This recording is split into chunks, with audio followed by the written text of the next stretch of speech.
Magbibigay ang Philippine Health Insurance Corporation o PhilHealth ng partial payment sa Philippine Red Cross ngayon noong linggo.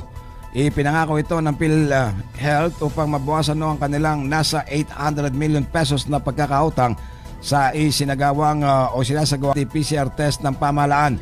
Ayon kay PhilHealth spokesperson Ray Balena, kasalukuyan na nilang inihanda ang naturang bayad.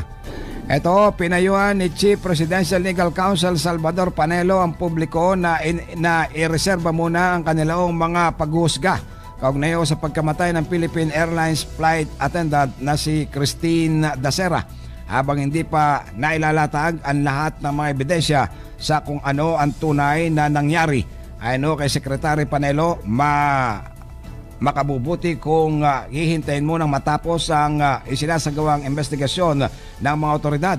Sa orasoan niya na matapos ang investigasyon at mapatunayang nagkasala ang mga suspect sa kaso, makakatiyak ko ang publiko na sisiguraduhin ng Duterte administration na harap sa parusang itinakda ng batas ang mga may sala kahit sino pa mga ito. Mayor Isko Moreno galit na nga at binalatan dahil nga sa walang tigil na pamumulitika umano sa pagdiriwang ng Poong Nazareno at ginagamit nga ito para sa kanilang pansariling interes.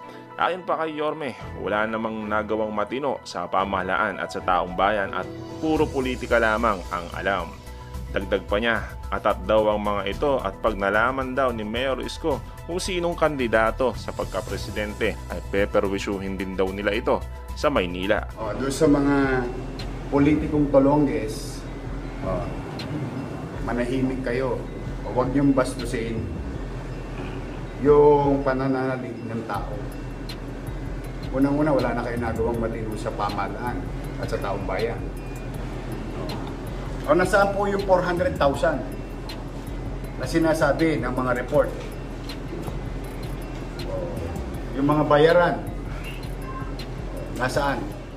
Well, di man binanggit ni Yorme kung sinong politiko, pero madami ang nagsasabi na si Atienza nga ang pinapatamaan nito dahil nga sa report ng ABS-CBN na meron daw 400,000 na katao ang dumalo sa nasabing selebrasyon.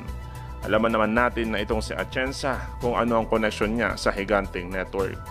Ang akin, yung kaibigan mo, yung tipong, oy pre, tama na, medyo napapadami ka na. Yung marunong magganyan. Oy pre, tama na. Wag mo na yan, wag mo na ituloy yan, hindi maganda yan. Yan ang mga totoong kaibigan.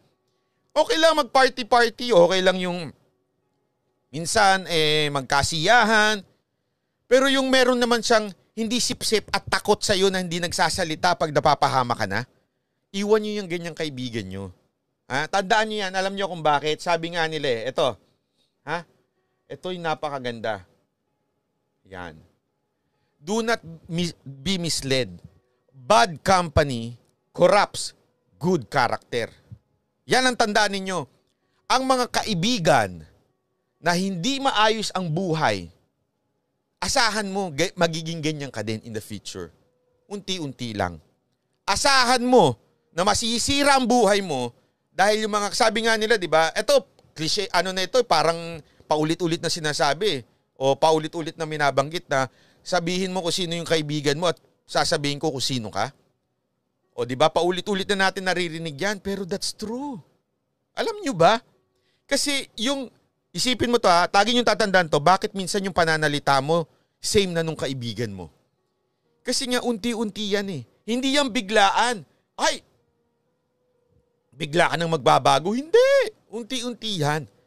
Dapat kumuha ka ng kaibigan na maayos. Dahil bakit? Isipin nyo yung good character mo, sabi niya sa 1 Corinthians 15 verse 33, yung good character mo, masisira yan. It will be corrupted. Makukurap. Bagamat ba sa disk, alam niyo yung disk, di ba? Pag nakurap yung disk niyan, yung mga hard disk, sira na yan. Ibig sabihin, kahit may maganda kang katangian, yung good character mo, kahit meron ka niyan, pag meron kang kaibigang masama, sigurado yan sira ka in the future. Hindi lang ngayon, okay? Mga after 1 week, ganun. After 1 month. Dapat tayo naman, bilang mga kaibigan. Ito ang lagi kong pinapayo sa mga kakilala ko. Kung totoong mahal mo ang kaibigan mo, you should learn the word tough love. Ano ibig sabihin ng tough love? Ito yung kahit masakit, kahit hindi sang-ayon doon sa tao, sasabihin mo kasi mahal mo yung tao. Hindi ka sasang-ayon sa kanya dahil lang ayaw mo masira yung relationship nyo, ayaw mong magtampo siya. Kasi yan ang kinakatakot ni iba eh. Paano niya magtatampo siya pag sinabi kong mabaho ang kilikili niya? O kaya, paano niya magtatampo siya pag sinabi kong mabaho yung bibig niya? Yan yung mga malilit na bagay ha. Pero sa totoo lang, if you really love the person, you would tell it. Bakit? Kaysa naman malaman ng iba. At pag yung iba nakalaman, pagchichismisan pa siya. O di ba? Mas masakit yun. Pagchismisan sa ng iba. Dapat, nasasaktan ka. Sandali. Pag pinagchismisan ka, masasaktan ako. Explain mo na maayos. Wari, sis, alam mo, sa totoo lang, mahal kita, nakaibigan kita, masasaktan ako pag pagchichismisan ka ng ibang tao. Pero, sis, yung kilikili mo, baho. Hindi, ayusin mo lang pagsalita. Yung ano mo, medyo, baka naman gusto mo mag-baking soda para naman yung kilikili mo hindi mabaho. Kasi malalaman ng iba. At least ako lang may alam, tayong dalawa lang. Tutulungan naman kita eh. Gusto mo, sabunin ko pa yung kilikili mo eh. Alam mo yung ibig, eto, dinadaan ko sa biro. Pero, yun yung bagay na we should learn to do to our friend. That is tough love. That's true love. Hindi yung love ay hayaan mo siya mabahong kilikili niya. Hayaan mo siya, problema niya na yan, matanda na siya. Oh, di ba? Yan, dinadaan ko lang sa biro, ha? Pero yan lang yung mga simpleng, sabi ko nga, kung hindi mo kayang i-correct ang tao, hindi mo mahal yung tao. Remember that. If hindi nyo kayang i-correct ang kaibigan nyo, kasi hindi nyo mahal yung kaibigan ninyo. Kung hindi nyo kaya siyang sabihan na, uy, sis, o Brad, medyo sumosobra na inom mo, delikado, magmamaneho ka pa. Alam mo yan, halimbawa na lang okay? Halimbawa, sa pagmamaneho, okay? Alamin mo, kung yung may kaibigan ka, magiinuman kayo. Paano siya uuwi?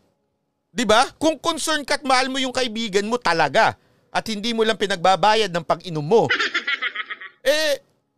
aalamin mo, paano ba ito uuwi? Pag nalasing to, magmumotor to, o di kaya magdadrive. Pag nabangga ito. Nagigets niyo ibig ko sabihin? Dapat you should be concerned dun sa kaibigan. So sabihan mo siya, pre, tama na, magdadrive ka pa. Papayag ako sa iyo uminom ka, akin na susi mo. Dito ka na matulog.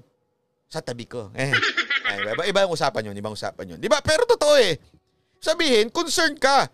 Ngayon, magalit siya sa'yo, bugbugin ka niya, bakit mo ka na susi ko? Tough love ang tawag doon. Magalit man siya sa'yo, hindi naman siya nadisgrasya. Yan ang tawag na totoong kaibigan. Kaysa yung kaibigan mo, nahayaan mo lang, hayaan mo siya malasing, matanda na yan, bahala sa problema niya na pag umuwi. Hindi ko nasagot yan. Hindi ka totoong kaibigan. Nakipag-inuman ka lang. Ha? Yun ang sa akin. Yun nga, tama yung sinabi ni Edwin De Rosales. The Bible says, open rebuke is better than secret love. Ang ibig sabihin nun, mas okay pa yung diretsuhin mo yung kaibigan mo Sabihin mo, uy, pre, hindi na maganda itong ginagawa mo. Medyo, alam ko na may problema kayo mag-asawa, pero hindi na maganda.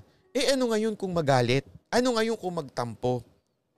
Pero hindi ikaw yung mga amuyong na kaibigan na, okay lang yan pre, alam mo, mag-good time ka lang, hanap ka lang ng chicks. Pagka nagka-problema ka, sa asawa mo! Walang kwenta yung asawa mo! Maghanap ka ng ibang chicks! Paglipasan mo na yung ibang chicks! Wala na maging problema! Huwag ganun. Bakit? Hindi mo mahal yung tao. Kasi pag nag-chicks yan, nagkaroon ng kabit yan, masisira ang buhay niyan, masisira ang pamilya niyan, masisira ang anak niyan. Hindi ka concerned do sa tao. Ano concern mo? Pareho lang kayo mag-chicks. Di ba? Naman talaga ang totoo. Kaya hinahayaan mo kasi gusto mo rin mag-chicks, pareho lang kayo. Yun ang sa akin. Alam nyo, napaka practical nitong sinasabi ng verse na ito na maghanap kayo ng maayos na kaibigan. Hindi ko sinabing banal-banalan ha. Hindi rin yun. Huwag nyo i-misquote na kailangan nang hanapin kong kaibigan, yung pastor, o kaya yung ministro, o kaya yung pare. Hindi ho. Dahil marami nung ganyan maloko. Ang point ko, maghanap kayo ng totoong kaibigan na meron siyang pananaw sa buhay. Na meron siyang, uy, itong tao na to, responsable itong tao na ito.